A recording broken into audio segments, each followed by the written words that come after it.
believer bestie, it's your girl Shell B. Welcome back to my channel. If this is your first time here, welcome. If you're a returning subscriber, welcome back. You know I love you. Every single Monday at 10:30 a.m. Eastern Standard Time, I am here pouring you up a big, bold cup of Christ. So grab your Bible, grab your cup of hot coffee or tea, and let's chat.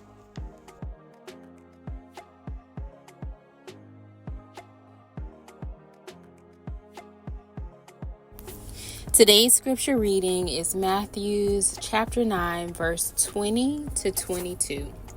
And behold, a woman who had suffered from a discharge of blood for 12 years came up behind him and touched the fringe of his garment. For she said to herself, "If I only touch his garment, I will be made well." Jesus turned and seeing her, he said, "Take heart, daughter. Your faith has made you well." And instantly the woman was made well.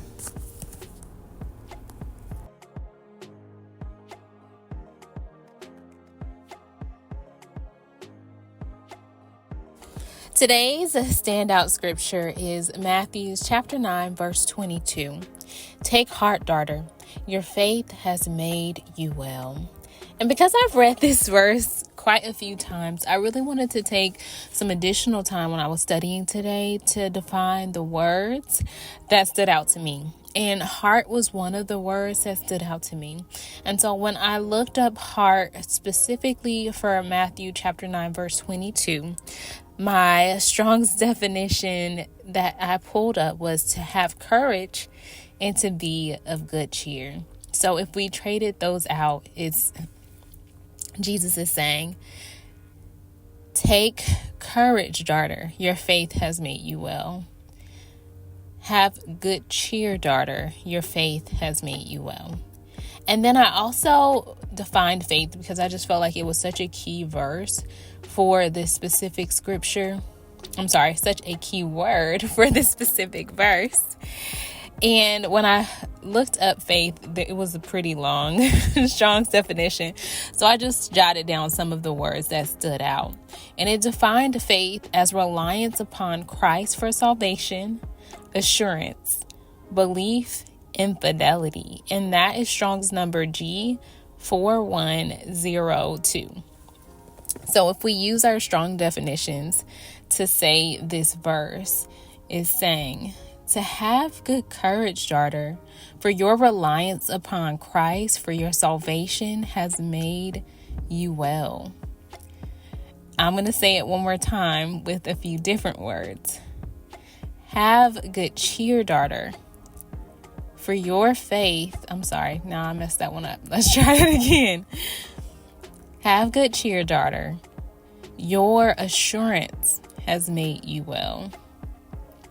And I thought that was really nice to see something besides faith there, because we use that word so much. I think it can be easy sometimes to forget what it truly means. And our pastor often will say, our faith is our belief. So it was good to see that belief was also listed there as a Strong's definition for faith.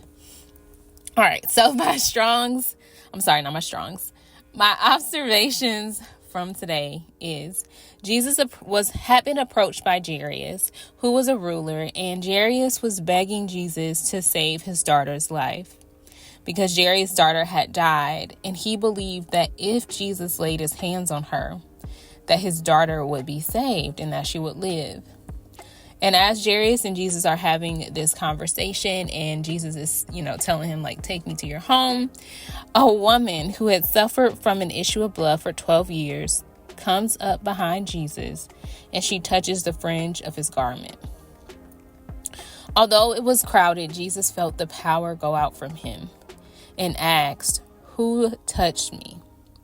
The woman came forward, and Jesus told her that her faith had made her well.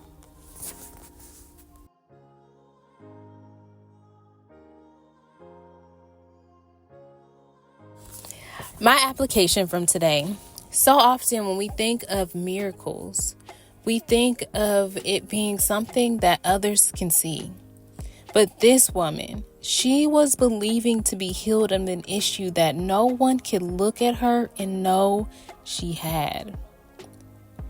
Is a quiet miracle enough for you? Or do you have to have, let's re-say that. Or do you have something to prove to the world?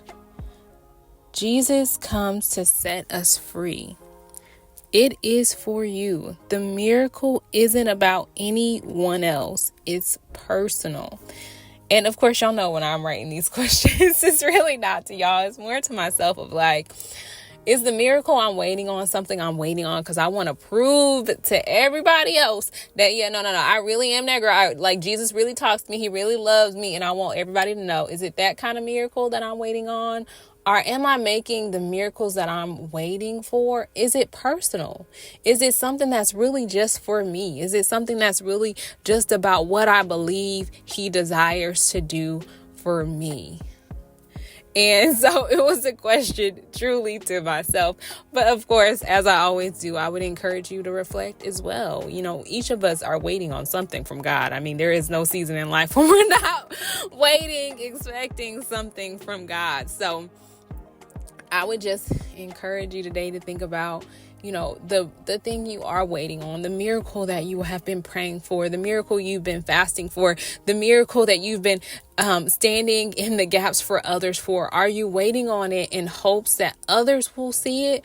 Or are you waiting on it because truly it is your heart's desire and you believe it is in perfect alignment to his will? All right.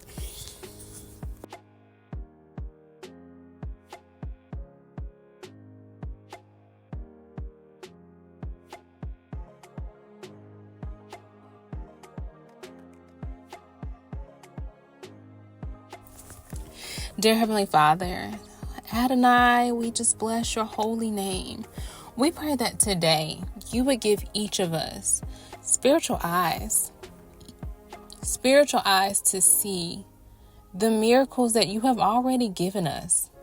You are always at work. You are a constant, unchanging, and faithful God.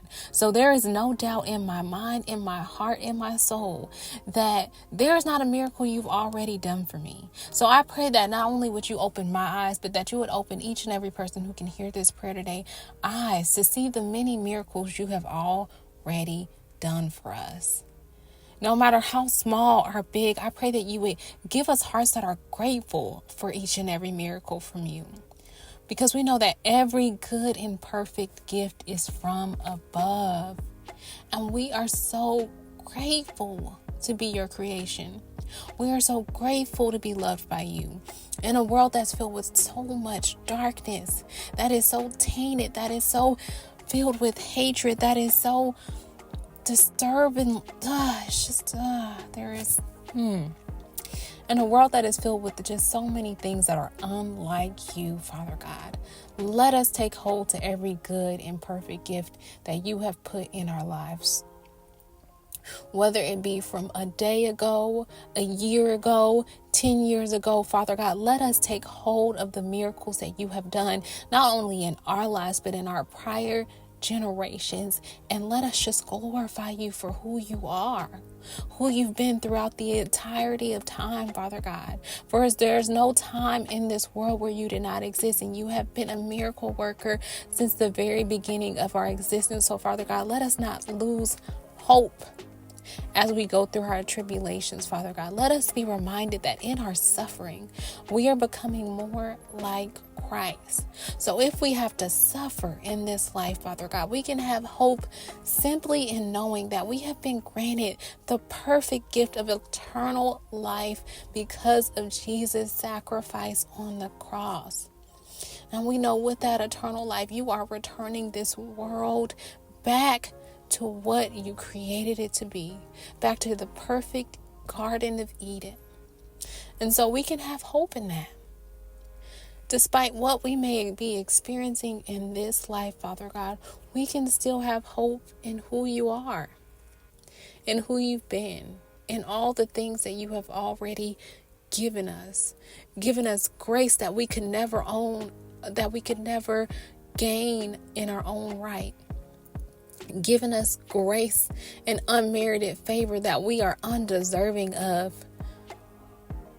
That you have given us your faithfulness, although you know that we are far from faithful.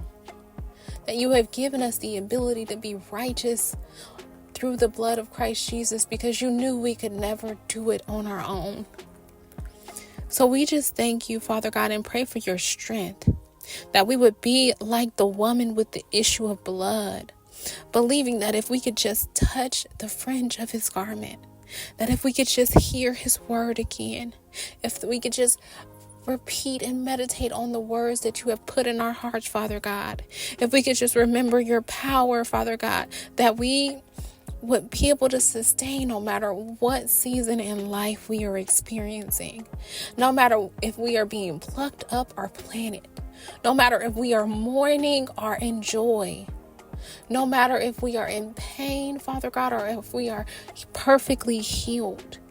We just want to have unwavering belief that every single word from you is truth and unchanging. We thank you, Father God, for who you are.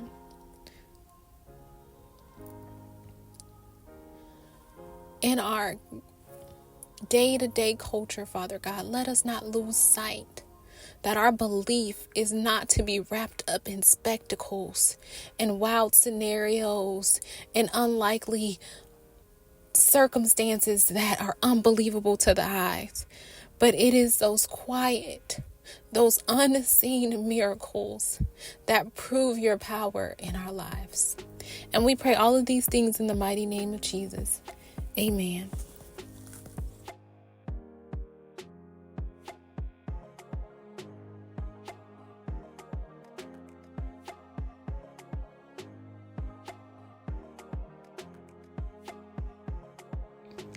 Thank you so much for watching today's video. If you enjoyed it, please make sure you give it a thumbs up. And if you have not already, make sure you hit that subscribe button. As always, if you enjoyed today's video, make sure you share it with one of your good girlfriends, because you never know who needs a word of encouragement or who needs a Bible study with me, bestie. So make sure you share this video with one of your good girlfriends who could use someone to Bible study alongside her.